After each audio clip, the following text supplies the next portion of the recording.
Welcome to ఆకులతో ఆరోగ్యం అనే యూట్యూబ్ ఛానల్కి స్వాగతం. ఈరోజు మామిడి ఆకుల్లో ఉన్న ఆరోగ్య ప్రయోజనాలు తెలుసుకుందాం. మామిడి ఆకులు మ్యాంగో లీవ్స్ ఆయుర్వేదంలో ముఖ్యమైన స్థానం పొందినవి. ఈ ఆరోగ్యానికి అనేక విధాలుగా ఉపయోగపడతాయి. మామిడి ఆకుల్లో విటమిన్లు, యాంటీ ఆక్సిడెంట్లు, ఫ్లావనాయిడ్లు మరియు ఫినోలిక్ కాంపౌండ్లు ఉంటాయి. ఇవి శరీరానికి తక్కువ ఖర్చుతో సహజ చికిత్సలు అందించగలవు.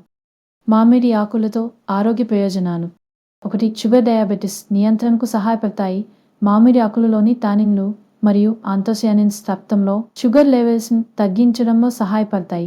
ఆకుల ఛాయను త్రాగటం వల్ల రక్తంలో గ్లూకోజ్ స్థాయిని నియంత్రించవచ్చు. 2.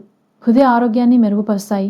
యాంటీ ఆక్సిడెంట్లు గుండె ఆరోగ్యానికి మేలు చేస్తాయి. ఇది రక్తనాళాలను శుభ్రపరచడానికి సహాయపడుతుంది మరియు హై బీపీ నియంత్రణలోనూ ఉపయోగపడుతుంది. 3. ఆస్తమా మరియు శ్వాస సంబంధిత సమస్యలకు ఉపశమనం. మామిడి ఆకుల పొడిని పొగ రూపంలో పీల్చటం ఆస్తమా సింప్టమ్స్ను తగ్గించడంలో సహాయపడుతుందని ప్రజల నమ్మకం ఉంది. 4. జీర్ణక్రియ మెరుగుపరుస్తాయి. ఆకుల రసం లేదా టీ తీసుకోవడం వల్ల అజీర్ణం, గ్యాస్, అలసట లాంటి సమస్యలకు ఉపశమనం కలుగుతుంది. 5. గుండెపోటు నివారణలో సహాయపడతాయి. ఆకుల్లో ఉండే న్యూట్రియంట్లు గుండెపోటుకు కారణమయ్యే రుగ్మతని తగ్గించడంలో సహాయపడతాయి. 6. ఇన్ఫెక్షన్లను నివారిస్తాయి. మామిడి ఆకుల్లో యాంటీబ్యాక్టీరియల్ మరియు యాంటీఫంగల్ లక్షణాలు ఉంటాయి. ఇవి గాయాలపై లేదా చర్మ సమస్యపై ఉపశమనాన్ని కలిగించగలవు. 7. వెయిట్ లాస్లో సహాయపడతాయి. ఆకుల టీ మెటాబాలిజంను పెంచి కొవ్వు కరిగించడంలో సహాయపడుతుంది. మామిడి ఆకు టీ తయారీ విధానం: 1.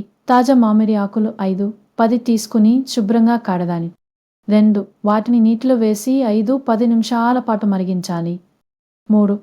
రాత్రంతా ఆ నీటిని ఉంచి ఉదయం ఖాళీ కడుపుతో త్రాగితే మంచిది. జాగ్రత్తలు: చాలా ఎక్కువ మోతాదులో తీసుకుంటే దుష్ప్రభావాలు కలిగే అవకాశం ఉంది. గర్భిణీ స్త్రీలు మరియు తల్లితత్వం దాల్చిన వారు వాడే ముందు వైద్యుల సలహా తీసుకోవడం మంచిది.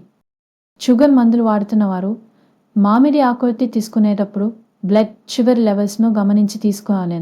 ఈ ఇన్ఫర్మేషన్ మీకు నచ్చినట్లయితే తప్పక లైక్ చేయండి, అనేకులకు షేర్ చేయండి. ఇంకా మీకున్న అనారోగ్య సమస్య ఏ ఆకులతో నివారించవచ్చు తెలుసుకుంటకు తప్పక మీ సమస్యను కామెంట్ చేయండి. తప్పక సబ్స్క్రైబ్ చేసుకోండి.